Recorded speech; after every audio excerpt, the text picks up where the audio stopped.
with tires being so important, I think people overlook that. Even your tire pressure, you can ruin a ride. Oh yeah. And you can make a ride with the difference of 2 PSI. And I don't think people understand that. But to put it into perspective, it is the first thing touching the ground before it gets to you. So that feel is super important on what it's going to do. Traction, grip, pressure, all of that stuff is super important when it comes to tires. And the new radial tires, I think, could be setting a new standard based on some of the feedback I've got.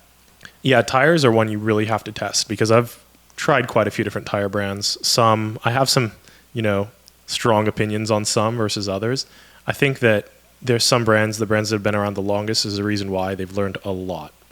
Like, people really overcomplicate their tire setups, and I'll just kind of go out there and say a good set of Maxxis tires.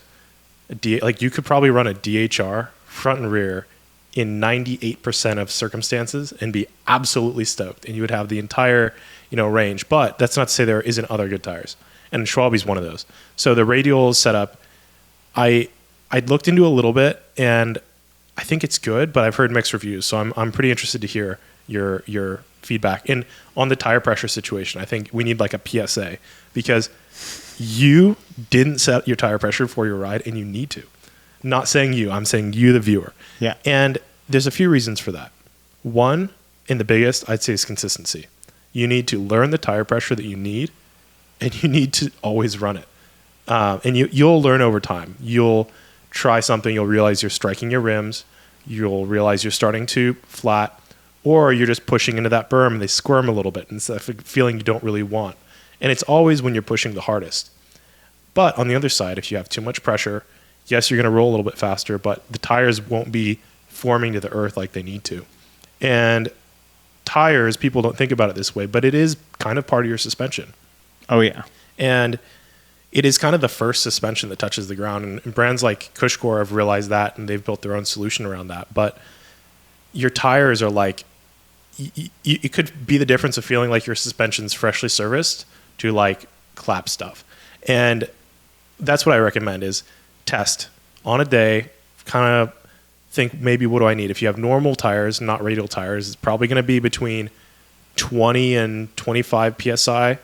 In the front, probably a little closer to 22 or something. In the rear, you could go 26, 28. Depends on the type of rider you're on. How much do you weigh and how much PSI do you run? Exactly. How much you weigh, how many PSI. So me? Yeah. So right now... oh, he's getting self-conscious. I'm around 195. Never ask a lady her weight. No. I'm around 195. 195. 6 foot. And your tire pressure is? I run... Actually, lately it's been no matter the casing. I run 22.5 in the front, 25.5 in the rear. Nice. And yeah. I used to run more, but I run a little bit less now, and the reason is because I've improved my suspension setup and my riding style. It's one thing if you're a super smooth rider, you're lifting up over the little rock edges, you're not slamming into roots, you know how to pump, or you're I'm just going to be bunny hopping into hard edges. Yeah, you need more tire pressure. You need to learn how to ride better. Depends where you are, for sure. Yeah. And if you're in Santa Cruz, you can get away with riding a little less. Dude, I don't run the same pressure I run at home anywhere else. Right. And then if you live in a very rocky place, you might need more. And there's a lot of variables to that. If you have aluminum wheels, it's more flexible. You have carbon wheels, maybe it's more harsh. You have risk of breaking your wheels. But you just need to go out and market find. You need to find a track that you want to experiment with and find the two extremes. Try 25, 30. Feel what that feels like. Try 20, 25. Yeah. And then what kind of my rule of thumb that I try to tell people is because every bike has a guide, right? You can look into it, a service guide or a setup guide or a first use guide. They give you a range based on weight, what you should be somewhere around.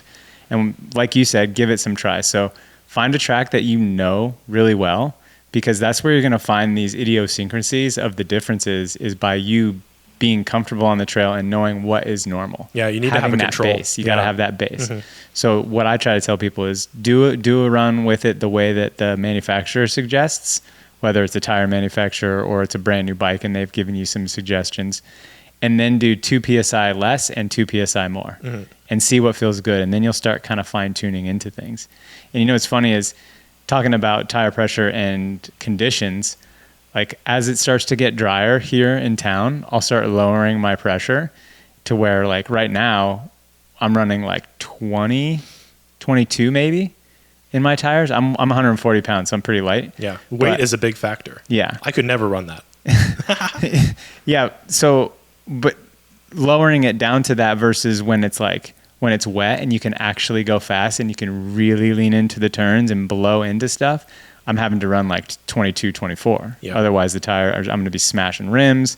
The tire is going to get a little wobbly. But even to take that another step further, when it gets super dry, usually this time of year, mid-August, I'll do like a quarter turn on all of my spokes because I get to that point where... Looser.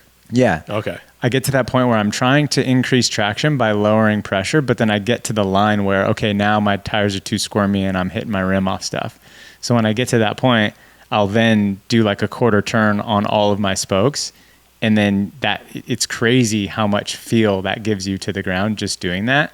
And then when it starts to rain again, I'll tighten my spokes back up, pressure back up, and just full send all the time. Yeah, some brands are on that. Like Zip was making those moto style wheels, and they would mold like it would be if you were to loosen your spokes, and that was great. But I think they were a little too extreme. But it's good that like people can play with that. But you have to be really in tune. You have to go through the work of 1, what's the tire pressure I like?